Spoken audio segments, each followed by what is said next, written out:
este vídeo vamos a hablar del dron de guerra terrestre más fabricado de la historia, una gama de pequeños tanques que entraron en servicio por miles en plena Segunda Guerra Mundial. ¿Pero qué características tenían estas máquinas? ¿Sabías que podían ir más allá de 1 kilómetro? Así que sí, en este vídeo vamos a hablar del Goliath. El Goliath básicamente es un tanque kamikaze por radiocontrol que se fabricó por miles en la Segunda Guerra Mundial. Y una cosa muy importante, no lo vamos a analizar solo para conocer la historia, lo vamos a analizar para extraer lecciones para las guerras del futuro, que es de lo que se trata. Así que nada, poneros cómodos y ¡comencemos!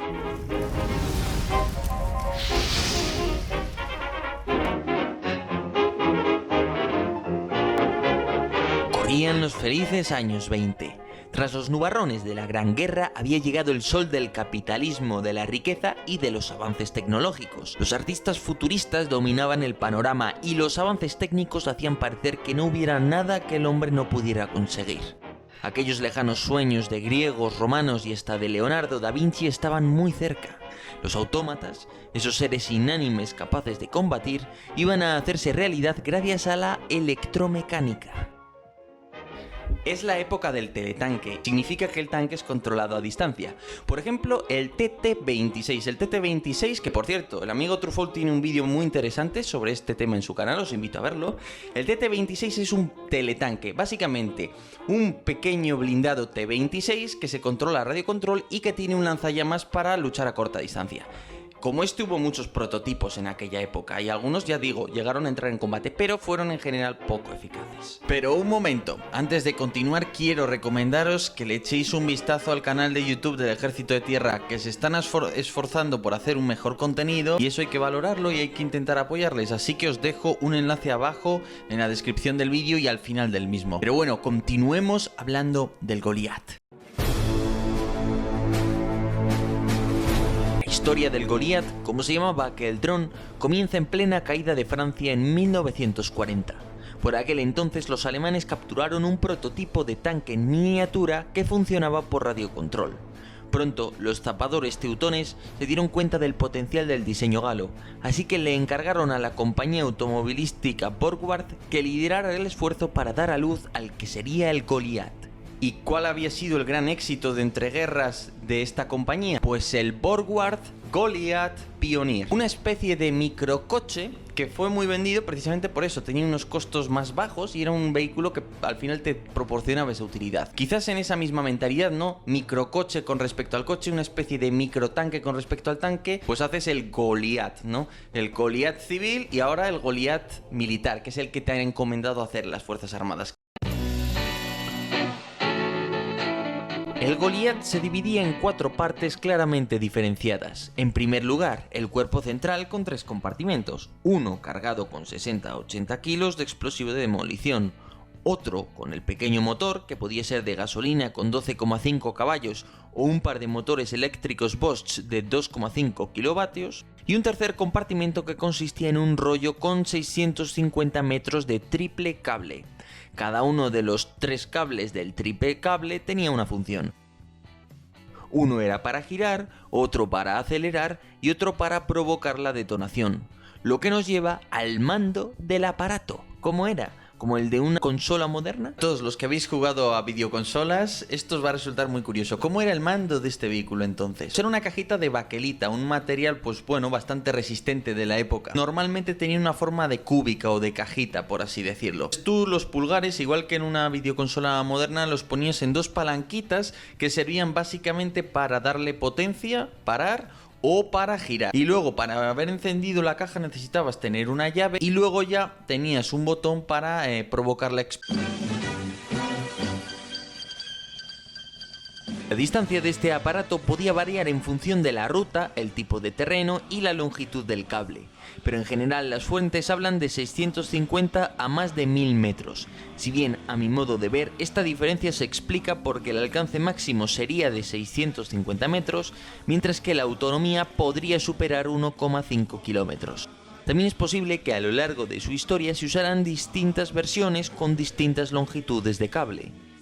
La cantidad de explosivos que podía llevar difiere según las fuentes. Algunos hablan de 40 kilos y otros hablan de que llega hasta 80. También supongo que dependerá de la versión en concreto que cojamos. En cualquier caso, pensad que la cantidad de explosivos que lleva un proyectil de artillería moderno de 155 milímetros, que es un calibre bastante majo, pueden ser 5 o 6 kilos. Entonces, con esta cantidad de explosivos podéis imaginar la explosión que provoca. Es lógicamente muchísimo.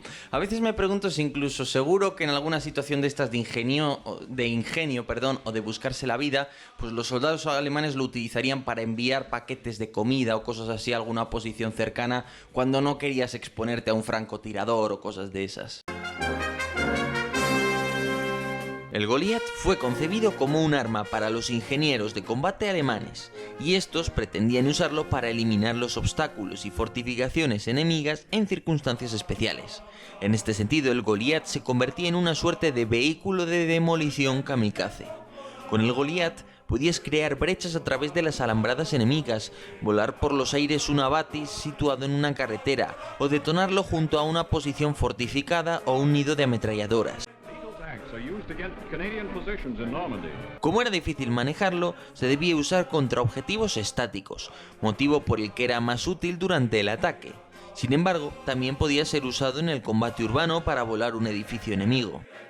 Cuando se quería usar en campo abierto, lo usual era lanzarlo contra los tanques enemigos, para lo que era fundamental preparar los caminos y estudiar muy bien el terreno, de tal forma que el piloto evitase toda clase de maleza o los pequeños accidentes del terreno que podían dar al traste con el movimiento del Goliath. Pues sí, este pequeñín participó en el desembarco de Normandía. Las unidades de defensa estáticas que se habían colocado a lo largo de la costa, sin embargo, tenían un problema, y es que eran unidades que estaban llenas de gente muy mayor o de gente muy joven, o muchos de soldados pues que habían quedado lisiados, desgraciadamente. Hay que tener en cuenta que no era la gente mejor preparada. Pero sí, habían acumulado muchos Goliath para lanzarlos contra el enemigo. Era una de esas armas, no secretas, pero bueno, una de esas armas especiales que se iban a usar. Pero las mejores unidades de ingenieros de combate estaban en el frente del este. Entonces los vehículos parece ser que no estaban muy bien mantenidos, el entrenamiento, el adiestramiento puede que no fuera el mejor, por lo que se ve, por el uso que se les dio, pues no fueron muy eficaces. También es verdad que, claro, estás lanzando estos teletanques contra gente que está desesperada en la playa, que está armada lógicamente, y que en cuanto lo vea venir le va a disparar, y entonces igual no es la mejor situación, ¿no? Supongo que también los querrían utilizar a la vez que les barrían con ametralladoras para generar cierto caos y que no pudieran defenderse fácilmente del Goliath. Pero bueno, en general hay que decir que no fueron muy eficaces. También imaginaros enviar esto a través de un campo de batalla como esas playas, llenas, horadadas de cráteres de todo tipo, con todos esos obstáculos. Bueno, pues el humo, ¿no? Imaginaros el conductor así mirando a ojo. No sé si en este caso emplearían un apoyo, porque esto eran distancias muy cortas, alguien con prismáticos me refiero, y realizando esta labor con todo ese humo, las ráfagas de ametralladora. Bueno, tenía que ser muy difícil, lógicamente. Ahora vamos a imaginarnos una situación real para ver cómo se utilizaría. El Goliath se debía conservar en buenas condiciones, así que se le podía hacer un pequeño refugio de trinchera para que estuviera bien a cubierto. Imaginemos que una compañía de granaderos Panzer montados en semiorugas inicia un contragolpe contra los rusos en el frente oriental. El reconocimiento aéreo le había indicado a la división Panzer la presencia de nuevas trincheras y casamatas, por lo que se disponen ingenieros de combate con algunos Goliath para que apoyen a la unidad contra estas fortificaciones. De repente, la compañía, cuya arma más pesada es una ametralladora, se topa con una serie de posiciones recién construidas. Una de las mismas contiene un cañón antitanque y varios fusileros. Los primeros semiorugas que osan retar a los artilleros rusos se convierten en ataúdes humeantes con solo unos disparos del cañón. La compañía de granaderos Panzer decide retirarse y consultar con el oficial de ingenieros para buscar una solución. Inmediatamente se manda a traer a los semiorugas cargados con los ingenieros y varios Goliath. Cada equipo consta de un fusilero piloto, encargado de pilotarlo, un fusilero encargado de ayudar en el transporte y de proporcionar seguridad, y un suboficial observador, que sería el jefe de la unidad.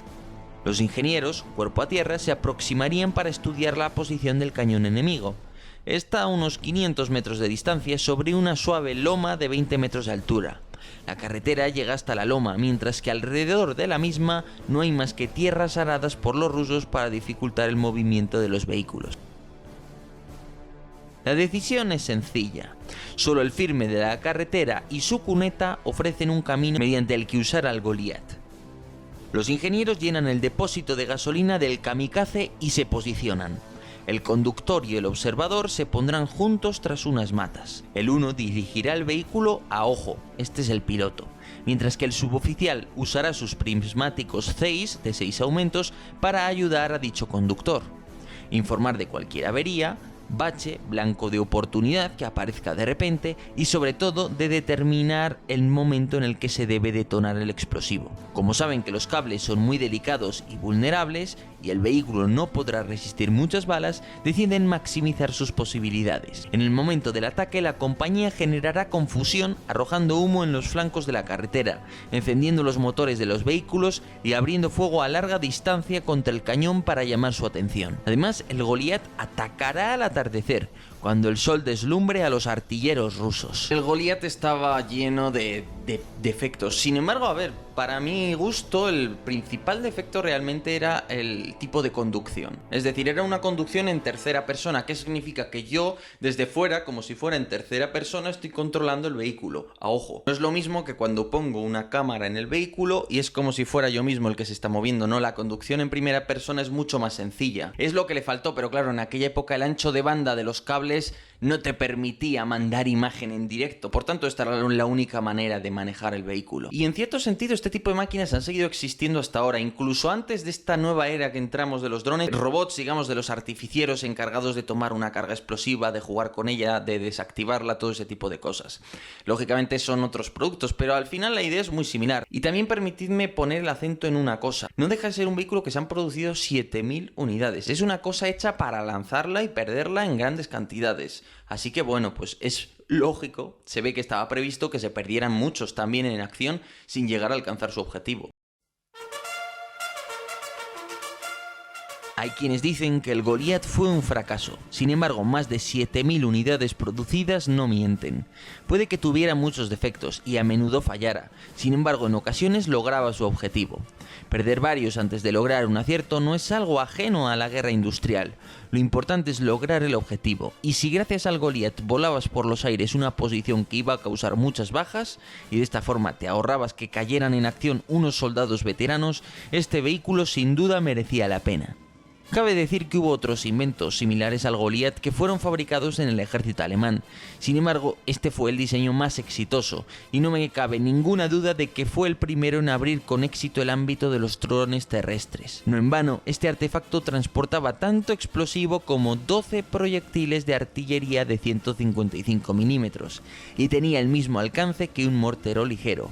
Y todo esto con tecnología de 1942, hace ya 80 años. Tecnología de los años 40. 1 kilómetro de alcance, 60-80 kilos de explosivos. ¿Por qué estas ideas no han sido posteriormente llevadas a cabo? Soy de los que piensa que el hecho de que una posibilidad técnica esté ahí no significa que se vaya a adoptar. Pensad en los chinos y la pólvora. Los chinos a la pólvora no le acabaron de dar un uso militar tan grande como en Occidente. Hubo cierto uso, pero fue muy esporádico. Pensad también en el fusil de asalto. El fusil de asalto se podía haber hecho en el siglo XIX. Sin embargo, el primero aparece en 1940 y pico. Que no haya habido más Goliat no significa que la idea no fuera buena. Y yo creo que estas ideas, con las tecnologías actuales, hay que explotarlas muchísimo más de lo que se están explotando. Para la logística, ¿qué no podrías hacer para los ingenieros? ¿Qué no podrías hacer para la infantería? Para que tener una especie de mula de carga. Bueno, pues yo creo que en el Goliat hay ideas. Y en todo caso no deja de ser interesante plantearse la historia del dron y pensar que bueno, que el dron estaba ya en masa en tierra en la Segunda Guerra Mundial, ¿no? Se podrá decir lo que se quiera, pero un dron, la mayoría de los drones están controlados por una persona, directa o indirectamente, y esto es un dron al fin y al cabo. Pero bueno, señores, eso ha sido todo. Espero que os haya resultado curioso este vídeo sobre el Goliat. Y nada, por lo demás, lo que siempre os digo, el anterior vídeo me lo desmonetizaron. Si queréis apoyar este canal, si creéis en el contenido que hago, creéis que es bueno, pues os invito a apoyarme porque yo voy reinvirtiendo ese dinero y espero traeros en el futuro cosas muy interesantes e incluso proyectos paralelos al canal, páginas web con documentales muy especiales, de batallas en tiempo real prácticamente, y bueno, muchas otras cosas que ya veréis.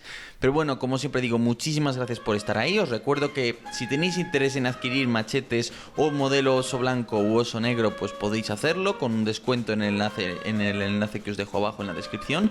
Y por lo demás, nada, muchísimas gracias por estar ahí y hasta otra.